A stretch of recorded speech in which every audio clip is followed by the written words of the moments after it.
more facile. More people are starting to do it. The first one, which was Clash of the Titans, was a little less than. That's one of the reasons we never did it.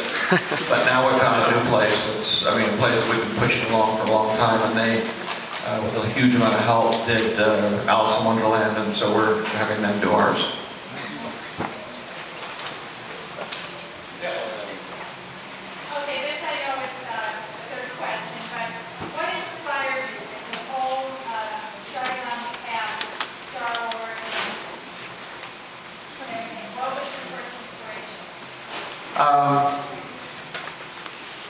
I was curious, did the psychological motifs that existed 2,000 or 3,000 years ago still hold true today?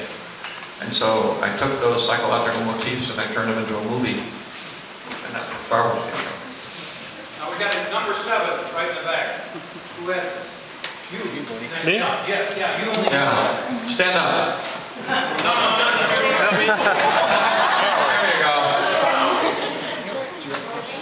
Which one? Is there ever going to be a 7th movie?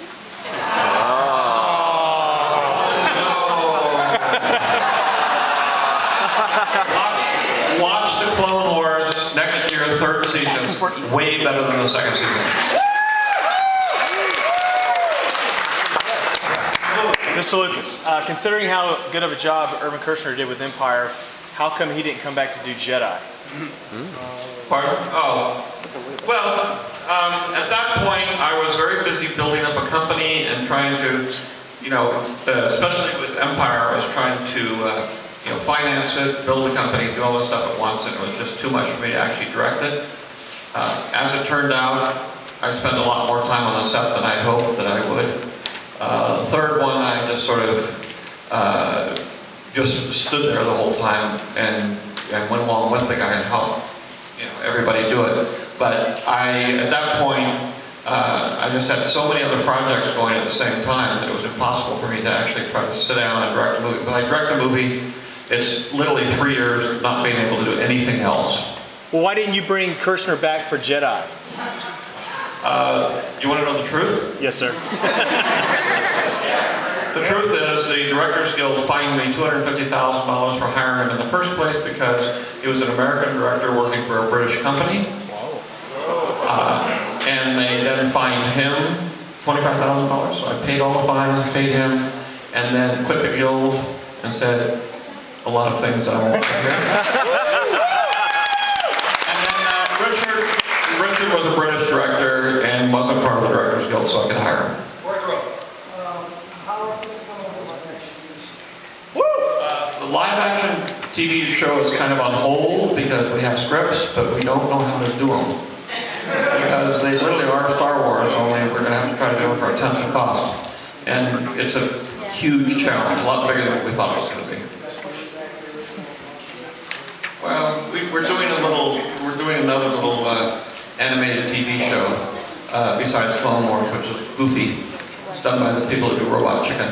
And I think it'll be very funny. This is like such a huge honor, but what do you plan on doing next?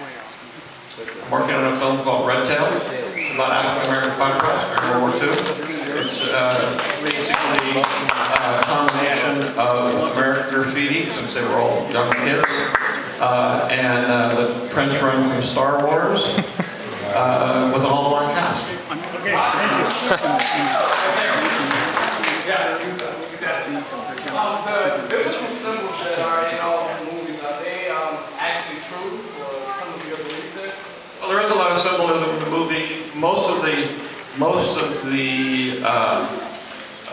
mythological part was psychological, but it was also taken from mythology all over the world. So I took the things that were common to every single culture in every country, and I narrowed everything down to that. So a lot of the more spiritual aspects of it exist in all religions.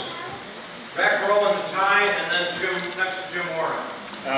Not to get off topic, but will we get another Indiana Jones movie, please? In theory, I'm working on that, but I can't hear it. Last question. Why did Anakin have to turn into Darth Vader?